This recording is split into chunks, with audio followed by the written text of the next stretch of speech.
The remote village of Elmsworth was nestled deep in a valley surrounded by dense forests and towering mountains. It was a quiet place, untouched by the rush of modern life. But Elmsworth had a secret. Hidden within the woods was an ancient, abandoned temple that no one dared to approach. Rumors swirled of cursed artifacts and ghostly apparitions. 4 friends, each with a thirst for adventure, decided they would be the ones to uncover its mysteries. The packed Thomas, the natural leader of the group, stood in his small workshop, sketching a rough map of the forest. Beside him were Marcus, the pragmatic skeptic, Aaron, the enthusiastic thrill-seeker, and George, a quiet but resourceful craftsman. "Are we really doing this?" Marcus asked, leaning back in his chair. "We've been talking about it for years," Thomas replied. "If not now, then when? We're not kids anymore." Aaron grinned, adjusting his hiking gear. "Come on, Marcus. Where's your sense of adventure?" "I have plenty of adventure," Marcus retorted. "Just not the kind that gets us cursed or lost forever." "It's settled," Thomas said, rolling up the map. "We leave at dawn. Pack light, but bring essentials." George, who had been quietly carving a small wooden figurine, looked up. "I'll bring some tools, just in case." Into the forest. The next morning, the group set off as the first rays of sunlight pierced the horizon. The forest was alive with the sounds of chirping birds and rustling leaves, but as they ventured deeper, an eerie stillness settled around them. After hours of trekking, they arrived at the overgrown path that supposedly led to the temple. The air felt heavier, as though the forest itself was holding its breath. "There's no turning back now," Aaron said, his voice tinged with excitement. The path wound through dense vegetation, and soon they reached a clearing where the temple stood. It was a crumbling stone structure, its walls covered in moss and vines. Statues of strange, long-forgotten deities flanked the entrance, their features worn away by time. "Doesn't look so scary," Marcus muttered, though his voice lacked conviction. "Let's find out," Thomas said, leading the way inside. The descent. The interior of the temple was cool and dark, illuminated only by the faint beams of light that filtered through cracks in the walls. The air was thick with the smell of damp stone. "Careful where you step," George warned, his eyes scanning the floor for traps. As they moved deeper, they found a series of carvings on the walls. The images depicted scenes of worship and sacrifice, as well as strange symbols none of them could decipher. "Look at this," Aaron said, pointing to a carving of a massive creature with glowing eyes. "It's like something out of a myth." "It's probably just an old legend," Marcus said, though he kept glancing over his shoulder. They continued down a narrow staircase that led to a cavernous chamber. At its center was a stone pedestal, on which rested a glowing orb. "Now that's something," Thomas said, approaching the pedestal. "Wait," George said, grabbing his arm. "We don't know what it does." Aaron chuckled. "What's the worst that could happen? It's not like we're in a movie." The first trial. As Aaron reached out to touch the orb, the ground beneath them shook violently. The walls seemed to ripple, and a deep, resonant voice filled the chamber. "Who dares disturb the balance?" The friends froze, their eyes darting around the room. Suddenly, the chamber was bathed in a red glow, and from the shadows emerged a humanoid figure made of smoke and fire. "I warned you," Marcus muttered under his breath. The creature raised a hand, and the orb emitted a pulse of light. The group was flung backward, landing in different parts of the room. Thomas struggled to his feet, his head spinning. "Everyone okay?" "I think so," Aaron said, dusting himself off. "But what was that thing?" "It's a guardian," George said, his voice calm despite the situation. "We triggered its defense mechanism." The creature moved toward the pedestal, its fiery eyes fixed on them. "We need to get out of here," Marcus said. "No," Thomas said firmly. We came here for answers. Let's see this through. The puzzle. The group quickly realized that the chamber was filled with symbols matching those on the walls of the temple. They had to arrange them in the correct sequence to deactivate the guardian. Here, George shouted, pointing to a series of carvings near the pedestal. These symbols are different. They must be important. The guardian began to advance, its fiery form radiating heat. We don't have time for mistakes, Marcus said, frantically moving pieces of stone to align the symbols. Aaron grabbed a nearby piece and fitted into place. The ground rumbled again, and the guardian stopped in its tracks. Did we do it? Aaron asked, breathing heavily. The guardian's fiery form dissipated, leaving only a faint wisp of smoke. The orb's glow dimmed, and the chamber grew silent. The second chamber. A hidden door slid open, revealing another staircase. Do we really want to keep going? Marcus asked, his voice weary. Thomas nodded. We've come this far. There's no turning back now. The staircase led to a smaller chamber filled with relics, golden artifacts, ancient scrolls, and a massive mural depicting a battle between gods and men. This is incredible, George said, his eyes wide. But Aaron's attention was drawn to a peculiar object in the corner, a small, intricately designed box with a keyhole. Look at this, he said, holding it up. Careful, Marcus warned. We don't know what it does. Before they could debate further, the walls began to close in. The escape. Run, Thomas shouted, grabbing the box from Aaron's hands. They sprinted back up the staircase as the walls pressed closer together.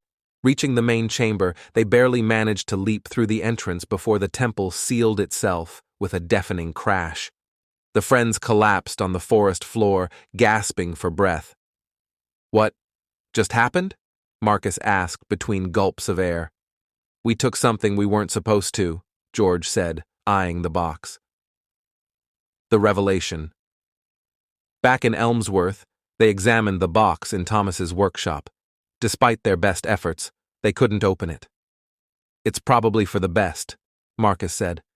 We don't know what's inside. But what if it's something important? Aaron argued.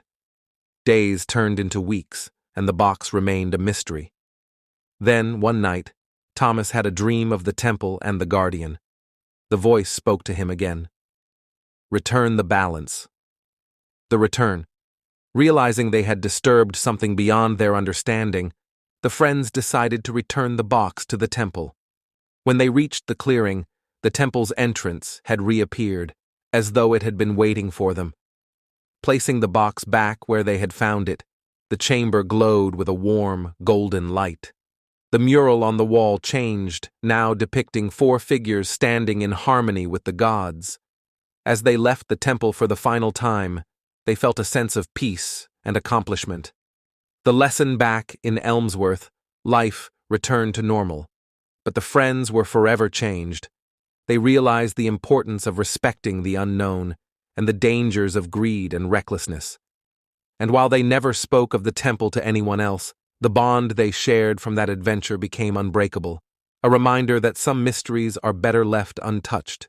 Deep in the heart of the bustling city of Eldermark, where cobblestone streets intertwined with towering stone buildings, 4 young men found themselves bound by an unusual friendship. There was Elias, the bookish historian obsessed with ancient texts and artifacts. Victor, the sharp-witted locksmith with a knack for solving puzzles. Harold, a stout blacksmith whose strength was matched only by his loyalty. And Nathan, the spirited adventurer who lived for the thrill of discovery.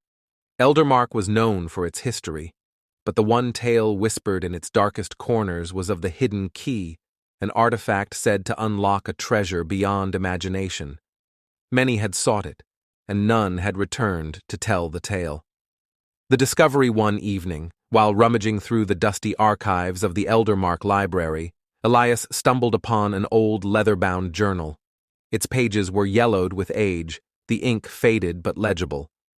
The journal belonged to a man named Reginald Hawthorne, an explorer who vanished decades ago.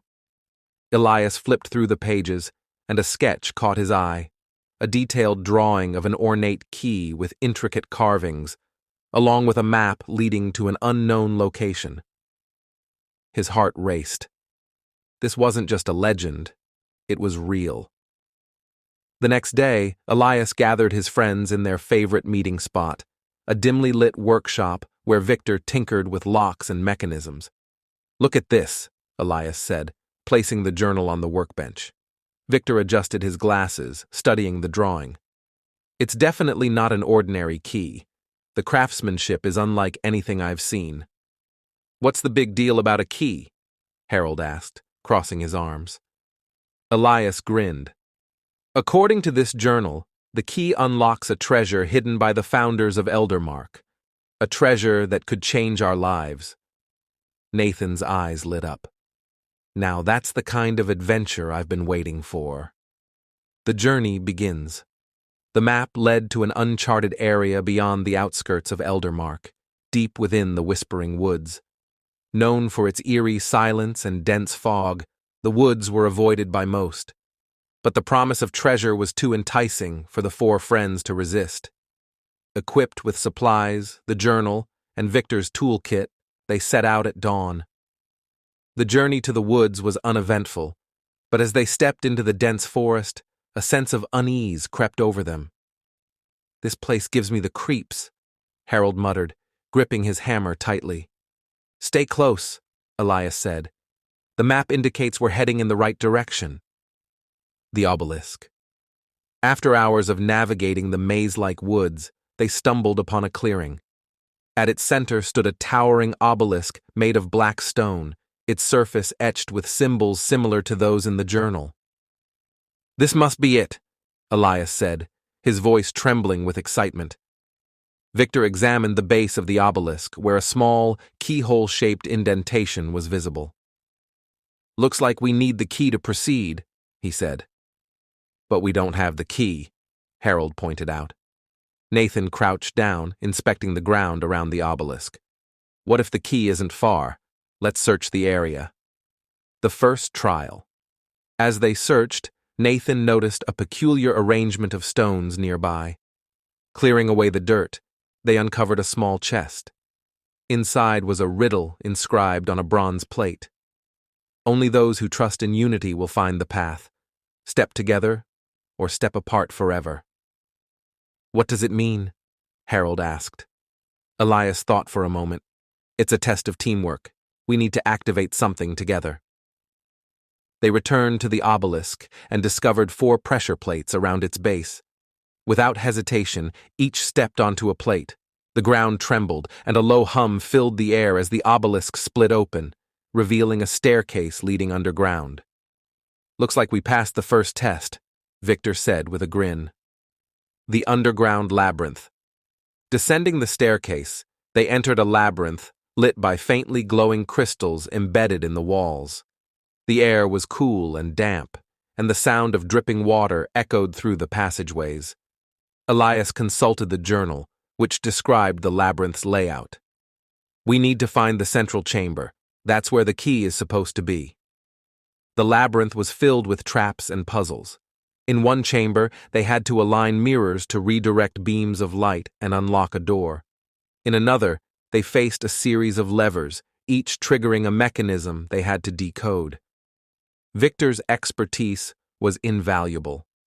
"This one's a false switch," he said, pointing to a lever. "Pull it, and the ceiling collapses." As they progressed, their camaraderie was tested. Frustration mounted when they hit dead ends, but Harold's patience and Nathan's enthusiasm kept them going. The Guardian. After hours of navigating the labyrinth, they reached the central chamber. At its center stood a pedestal, and atop it rested the hidden key. The key was even more magnificent than the drawing had suggested, its golden surface shimmering with an otherworldly light. But as they approached, a deep rumble shook the chamber. From the shadows emerged a massive golem made of stone and metal, its eyes glowing with an intense blue light. "Stay back!" Harold shouted, raising his hammer. The golem swung its massive arm, narrowly missing Nathan, who rolled out of the way. "We need a plan," Elias shouted.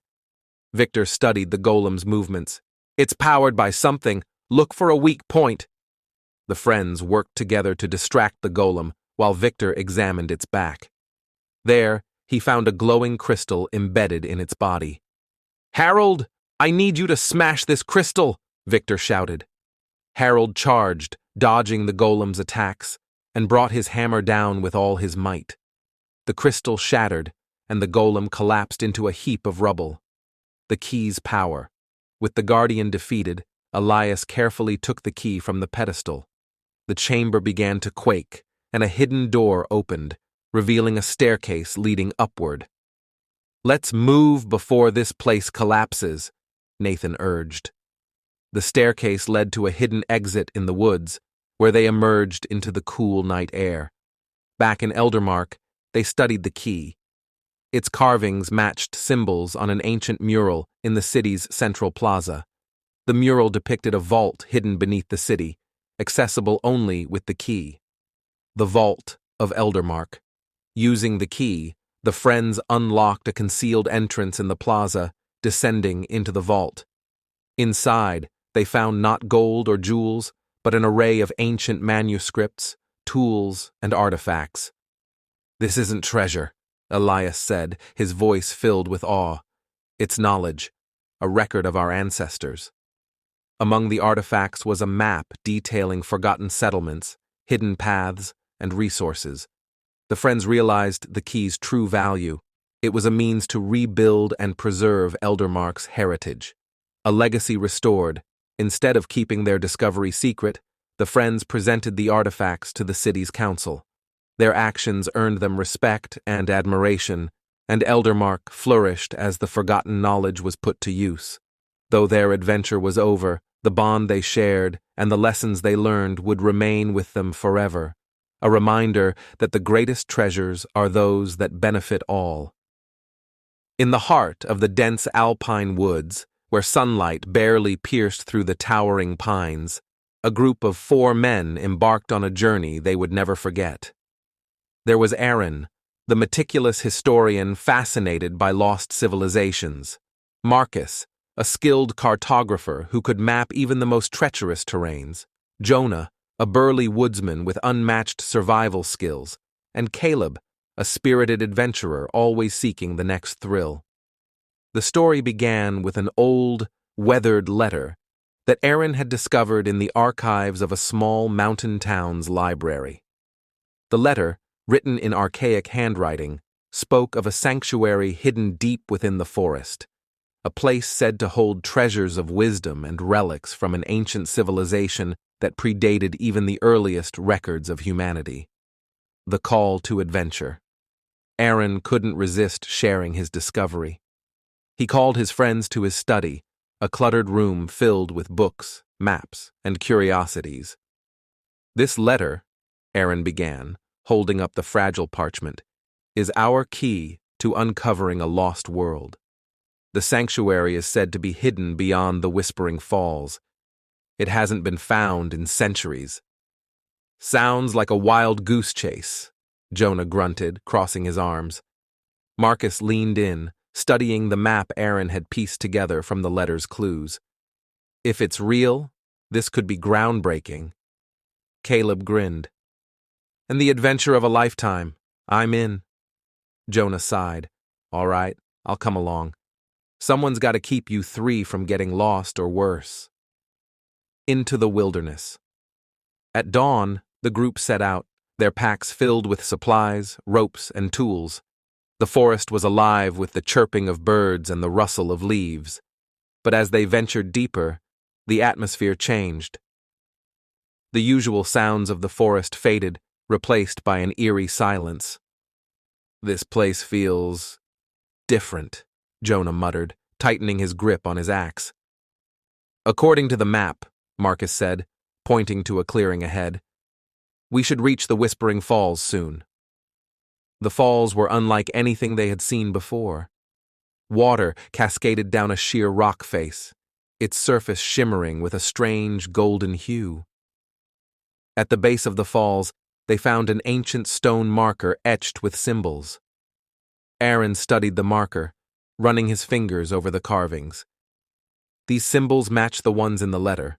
We're on the right track. The hidden path. Behind the falls, they discovered a narrow passage leading into the mountain. The air grew colder as they descended, the faint light of their torches casting flickering shadows on the walls. The passage opened into a vast underground cavern, its ceiling adorned with glowing crystals that bathed the space in an ethereal light.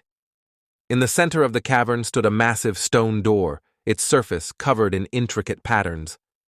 "Another puzzle," Marcus said, examining the door. Aaron deciphered the symbols, realizing they formed a riddle. 4 must act as 1 to unlock the way. Harmony is the key. "We each need to do something," Caleb suggested. After some deliberation, they discovered 4 pressure plates surrounding the door. Each man stepped onto a plate, and the door slowly creaked open, revealing a staircase spiraling downward. The first trial. At the bottom of the staircase, they entered a chamber filled with statues of armored warriors.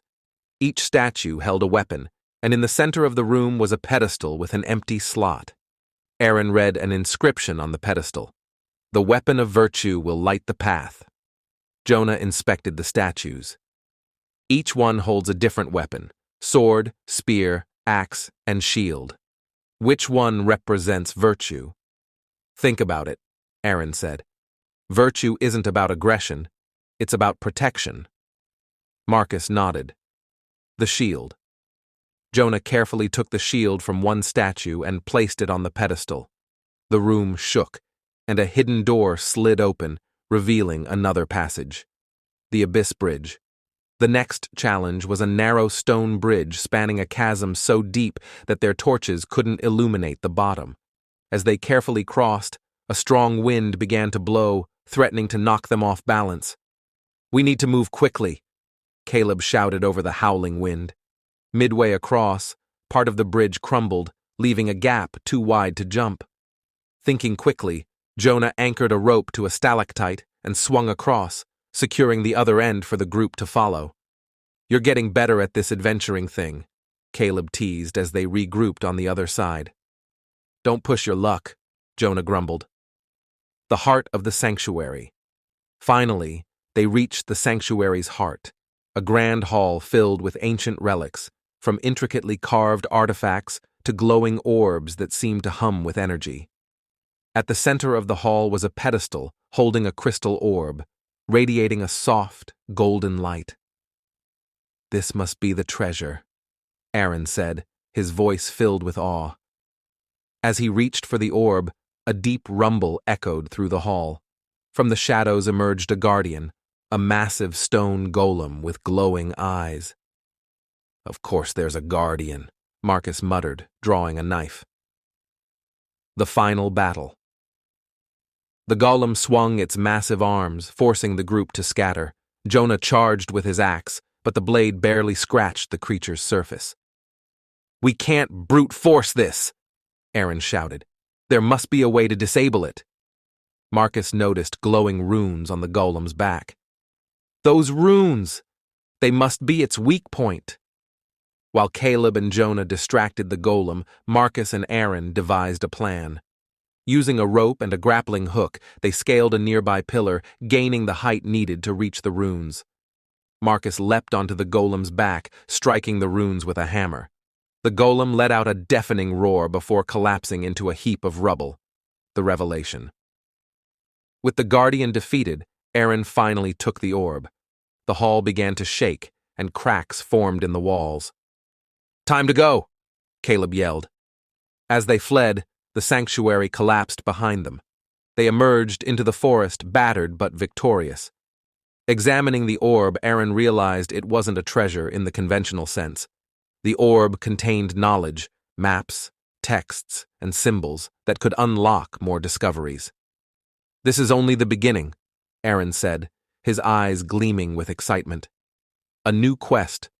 The group returned to their village, hailed as heroes for their bravery.